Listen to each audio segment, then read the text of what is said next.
안녕하세요. 평소에 사연 듣기를 즐기는 30대 중반의 여성입니다. 결혼은 했지만 아이는 아직이에요. 사실 남편과 아이를 가지려고 노력도 했었는데 어찌된 일인지 잘 안 되었네요. 차라리 잘 된 건지도 모르겠어요. 아이가 있었다면 남편과 헤어지겠다는 결심을 내리기가 몇 배는 더 어려웠을 테니까요. 남편을 만나기 전 저는 평범한 직장인이었습니다. 대학교에서 마케팅을 전공한 뒤 작은 광고회사에 들어갔어요. 처음에는 열정과 패기를 무기 삼아 아무리 업무가 많고 힘들었어도 버텼습니다. 하지만 늦게까지 이어지는 야근은 물론이고 월급까지 쥐꼬리만큼 오르니 몸과 마음이 점차 축나는 게 느껴지더라고요.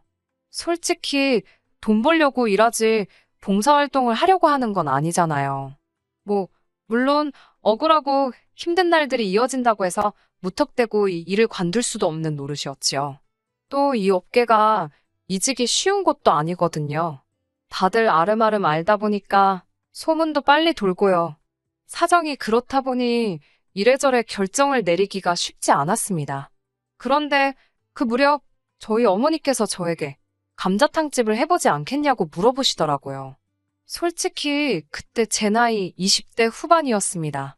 지금은 직업의 나이가 어디 있고 귀천이 어디 있냐 싶지만 그때는 그래도 지금보다는 어렵기에 왠지 감자탕집 창업이 그렇게 내키지는 않더라고요.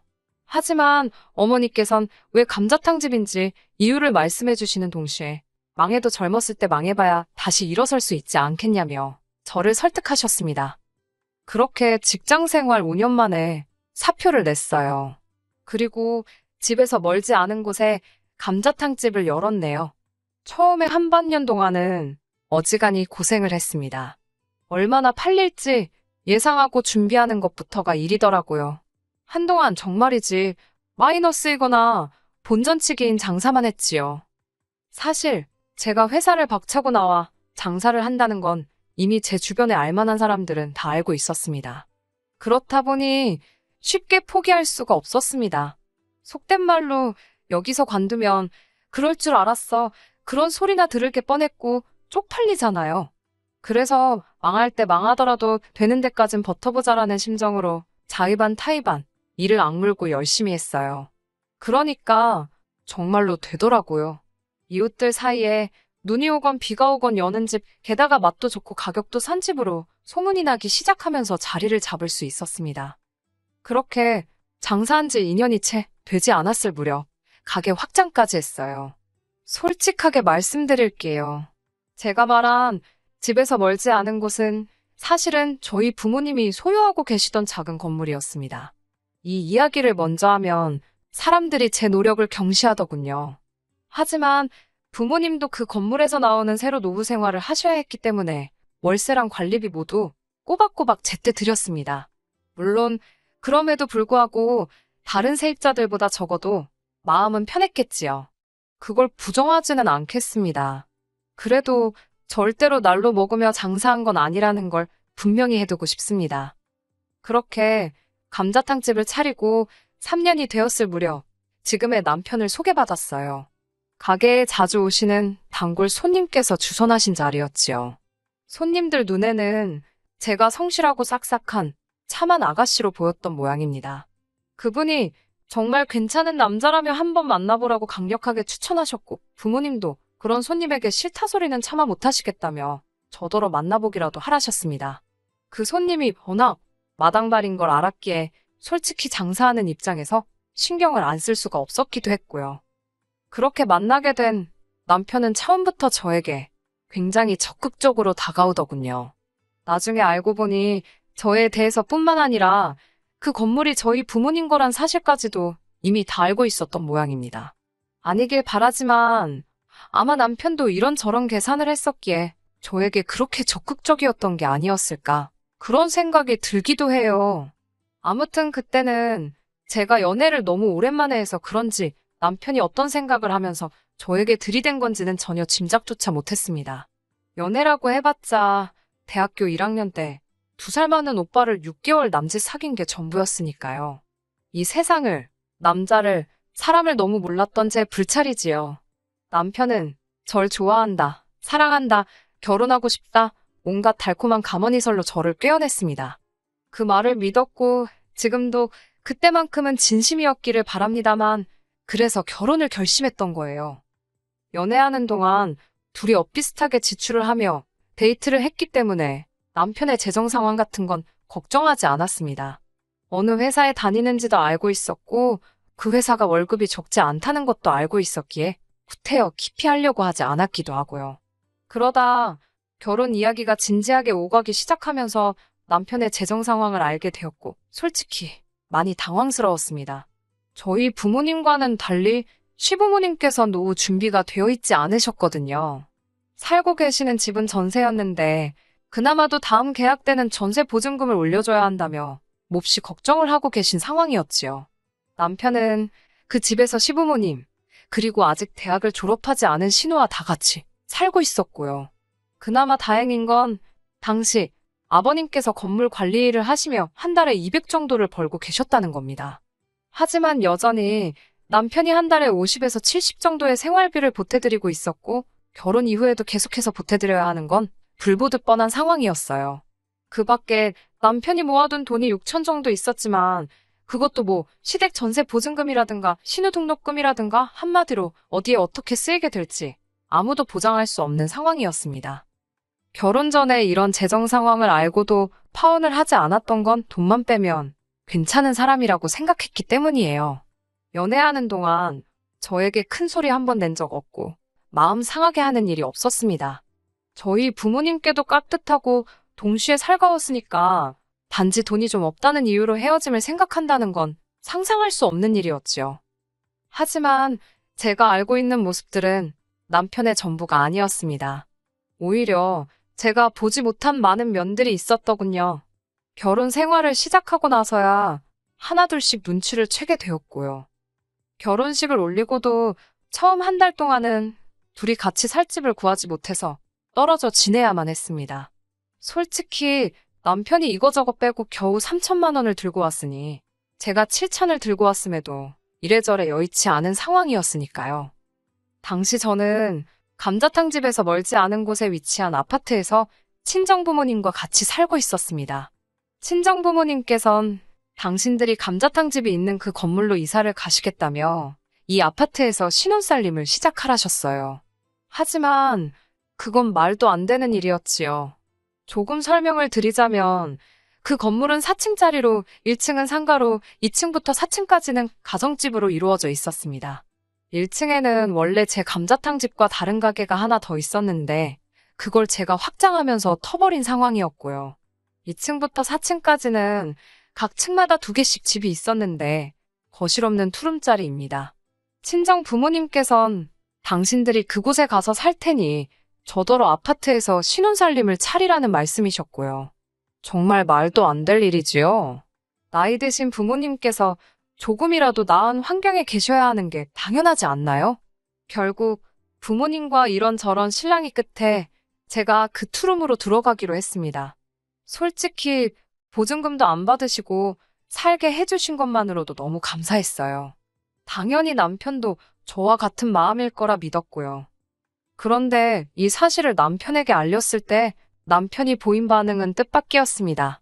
어떻게 자기와 상의도 없이 그런 결정을 내릴 수 있냐고요.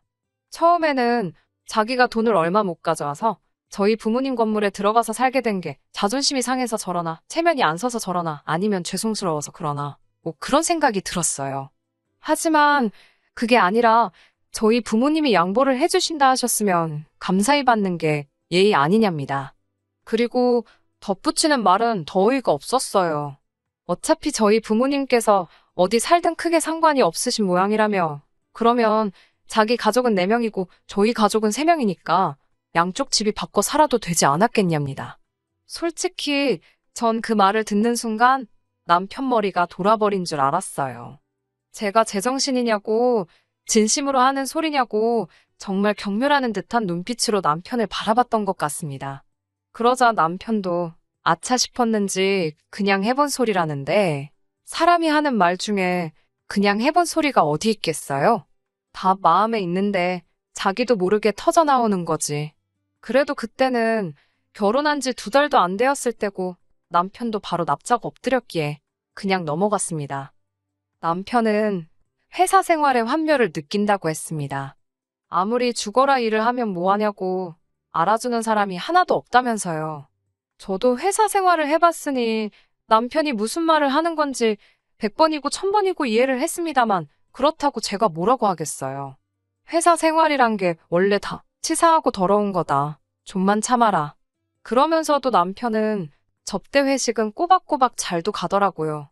한다는 말이 이렇게라도 가야 눈도장 찍고 승진해서 저 호강시켜줄 거 아니냐입니다. 접대 회식이라는 게 아시잖아요. 툭하면 싸구려 향수 냄새에 쩔어오질 않나. 술이 떡이 돼서 들어오질 않나. 하지만 결혼 생활 내내 남편은 승진은커녕 연봉 협상도 똑바로 못하던걸요. 그래도 제일 스트레스 받는 건 본인 아니겠어요? 한 번도 받아오는 월급에 대해서 남편이 하는 회사 생활에 대해서 이렇다 저렇다 불만을 표현해 본 적이 없습니다. 그런 남편이 지난해부터 회사를 때려쳐야겠다는 소리를 입에 달고 살더라고요. 아내 입장에서 남편이 자꾸 회사 때려친다는 소리를 하니 불안하잖아요. 그래서 제가 회사 관두고 뭐 하고 싶은 거냐고 물어봤습니다. 그러자 제가 하는 감자탕집을 같이 운영하면 어떻겠냐는 거예요. 곤란한 이야기였지요. 이미 오랫동안 같이 손발을 맞춰온 이모님이 계시기도 했고 사실 남편이 할 만한 일은 딱히 없거든요. 저는 그건 어려울 것 같다고 했습니다. 그러자 남편은 너는 네가 사장이니까 네가 원할 때마다 쉬고 출퇴근 시간도 조절할 수 있고 그런데 자기는 왜 이렇게 살아야 하냐입니다. 아침 9시면 기계처럼 출근해서 밤늦게까지 술 먹고 하는 게 누군 좋아서 하는 거냐고요. 그 말을 들으니 억울한 거예요. 막말로 회사로 출근하는 거야. 출근만 하면 되잖아요. 어찌됐건 8시간, 9시간 채우면 월급은 주니까요. 장사는 해보니까 그게 그렇지가 않더라고요. 밑준비해야지, 뒷정리해야지, 이것만 벌써 2~3시간은 그냥 잡아먹습니다. 하긴 제가 지금 뭐 장사가 어렵다고 하소연하려고 사연을 쓰고 있는 건 아니니까요. 아무튼 남편에게 지금 당장 감자탕집에 당신이 할 만한 일도 딱히 없고 남 부부가 하루 종일 붙어 있는 거 좋은 거 같지 않다. 회사를 관두는 건 말리지 않겠지만 대신 뭘 할지 고민하고 정해놓고 관두든지 하라고 했습니다. 그러자 저더러 너무하답니다. 너도 회사 생활 적응 못해서 관두고 지금 장사하는 거면서 자기는 왜 못 관두게 하냐고요. 어쩔 수 없이 남편에게 지금 그냥 관두면 생활비는 어떻게 줄 거냐고 했어요. 솔직히 돈 이야기는 안 하려고 했거든요. 남편 자존심도 그렇고. 그런데 도무지 남편이 똥인지 된장인지 분간을 못하는 것 같아서 어쩔 수가 없었네요. 사실 남편이 생활비라고 가져와봤자 시댁에 들어가는 게 한 달에 100만 원 가까이 되었고 거기에 남편 자동차 할부금에 보험에 이런 거 저런 거 남편에게 들어가는 돈을 다 제외하고 나면 실상 제 손에 남는 건 100만 원 남짓이었어요. 그렇다고 남편 씀씀이가 적은 것도 아닙니다. 당연히 제가 번 돈도 생활비로 들어가고요. 장담컨대 제 돈이 남편 돈보다 더 들어가면 들어갔지 적지는 않을걸요? 결국 남편은 치사하고 더러워서 안 관두겠답니다. X 같아도 참고 다니겠다고요. 그리고는 한 달 가까이 정말 툴툴거리며 입을 대빨 내밀고 다니더군요. 아니, 회사 다니는 게 뭐 저 좋으라고 다니는 것도 아니고 뭘 저리 유생가 싶어서 꼴도 보기 싫더라고요. 그래도 이때까지는 이혼은 생각 안 했습니다. 그냥 보고 있으면 꼴 보기 싫고 또 안 보이면 불쌍하고. 하지만 기어이 2달을 못 버티고 인간이 지 마음대로 사표를 쓰고 왔더라고요. 본인 말로는 회사에만 가면 숨도 못 쉬고 심장이 터질 것 같고 어질어질 하다나요. 이러다 자기가 죽어도 좋겠냐며 제가 별말도 안 했는데 먼저 고래고래 소리를 지르더라고요. 이미 관두고 왔다는데 타박을 해서 뭐 하겠어요. 저도 속에선 천불이 올라왔지만 알겠다고 어쩌겠냐고 앞으로 뭐 할지나 빨리 고민해보라 했습니다. 그리고 며칠 뒤 시어머니의 호출이 있었습니다. 아무래도 남편이 관뒀다는 이야기를 들으셨으니 이런저런 하시고 싶은 말씀이 있으신가 보다 싶었지요. 그렇게 도착한 시댁에서 생각지도 못한 감자탕집 이야기를 듣게 되었습니다. 어머님께선 저에게 언제까지 네 남편 남의 밑에서 일하게 할 거냐며 이참에 이모님도 그렇고 서빙해 주시는 분들도 다 내보내고 당신이랑 신우 그리고 남편까지 다 같이 해보자 하셨어요. 제 감자탕집을 가족 비즈니스로 키우자는 거예요. 황당하고 어이가 없었지요. 어머님이나 신우가 뭘 하실 수 있냐니까 카운터 보고 서빙 정도는 할 수 있을 거랍니다. 남편더러 당신은 뭘 할 거냐니까 자기가 회계를 맡겠대요. 장부 정리 같은 걸 한다나요. 그러면 주방은 누가 하냐니까 저더러 하랍니다. 음식점은 원래 주인이 바뀌면 맛이 바뀌어서 안 된다며 주방은 제가 지키는 게 맞는 거라나요. 제가 헛소리 좀 하지 말라고 그렇게 감자탕집 일이 하고 싶으면 내일부터 파 다듬고 마늘 다듬고 기본적인 것부터 배우라 했습니다. 어머님도 나오셔서 이모님께 김치 담고 깍두기 담고 하는 거 배우시라고 했어요. 신우도 마찬가지고요. 세 사람 다 설거지부터 서빙까지 1년 동안 해보고 그래도 할 수 있겠다 싶으면 그때 이야기해보자고 했네요. 그러자 어머님께선 지난번에 보니까 니네 엄마는 카운터 보고 있더만 당신은 주방 아줌마 취급하는 거냐며 저더러 그러는 거 아니랍니다. 제가 병원을 가야 하거나 일이 있을 땐 친정 어머니가 가게를 봐주신 일이 종종 있어요. 기껏해야 한두 시간이니 당연히 카운터를 봐주시지. 어머니가 주방에 들어가실 일이 뭐가 있겠어요? 남편까지 저더러 진짜 치사빤스라나요? 그러면서 자기는 그렇게 밑바닥부터 못한답니다. 어차피 자기 가게 될 건데 왜 자기가 그런 고생을 해야 하냐입니다. 어이가 없어서 이게 왜 당신 가게가 되냐니까 말이 헛나왔다면서 자기 말은 제 가게가 자기 가게다. 부부 사이에 니 꺼내 거가 어딨냐고 그러는 거예요. 그러더니 진짜 이렇게 자꾸 선 그으면 저랑 못 산답니다. 곤란하다나요? 아무리 홧김이라도 그렇지 어디 어머님하고 신우다 있는 자리에서 이혼 이야기를 꺼내나 싶더라고요. 내 체면이나 자존심 같은 건 안중에도 없구나 생각이 드니까 저도 순간 속된 말로 꼭지가 돈다고 그러죠. 딱 그런 심정이었습니다. 당신 말 잘했다고 나도 당신 성질 부리고 변덕 부리는 거 더는 못 받아주겠다고 갈라서자고 했습니다. 솔직히 지난번처럼 또 납작 엎드리기라도 했으면 저도 적당히 하고 넘어갔을지도 모릅니다. 그런데 지도 꼴에 지네 가족 앞이라고 기가 살았더군요. 똥개도 지 집에선 먹고 들어간다더니 저더러 후회 안 하냐입니다. 후회는 개뿔 막상 이혼 이야기를 내뱉고 나니까 10년 묵은 채증이 내려가는 듯 후련하던걸요. 이튿날 날이 밝기가 무섭게 이혼 전문 변호사를 소개받았습니다. 변호사 말이 소송으로 가든 협의로 가든 저에게 불리할 건 없다더군요. 그렇게 원하는 대답을 듣고 한껏 가벼워진 기분으로 집에 돌아왔는데 남편이 자고 일어난 모습 그대로 거실 소파에 앉아있더라고요. 저를 보더니 갑자기 눈물을 쏟아냈습니다.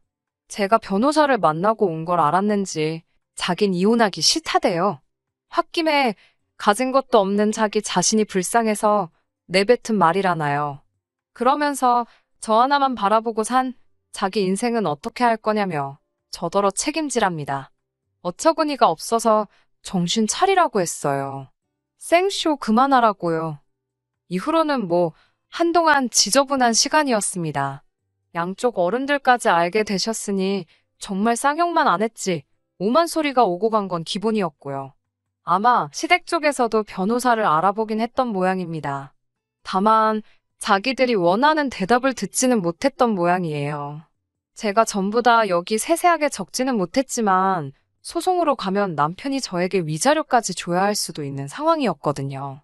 하지만 그깟 돈 몇 푼 더 받자고 소송해서 정신적으로 스트레스 받기는 싫더라고요. 그마저도 인생의 낭비 같았고 이 인간이랑 더 이상 얽히기도 싫었고요. 그래서 주고받는 거 없이 협의 이혼했습니다. 솔직히 이제 더는 남자는 못 믿을 것 같습니다. 지긋지긋하네요. 당분간은 하는 일이나 열심히 해서 보란듯이 돈이나 벌려고요. 남편이 이직을 하건 어쩌건 제 알 바도 아니고 궁금하지도 않고 아무것도 알고 싶지도 않습니다. 그나저나 나중에 시간 되시면 저희 감자탕집에 식사하시러 와주세요. 꼭이요. 끝까지 들어주셔서 감사합니다. 오늘의 사연은 여기까지입니다. 구독과 좋아요, 알람 설정 부탁드리고 더 좋은 사연으로 다시 찾아뵙겠습니다. 감사합니다.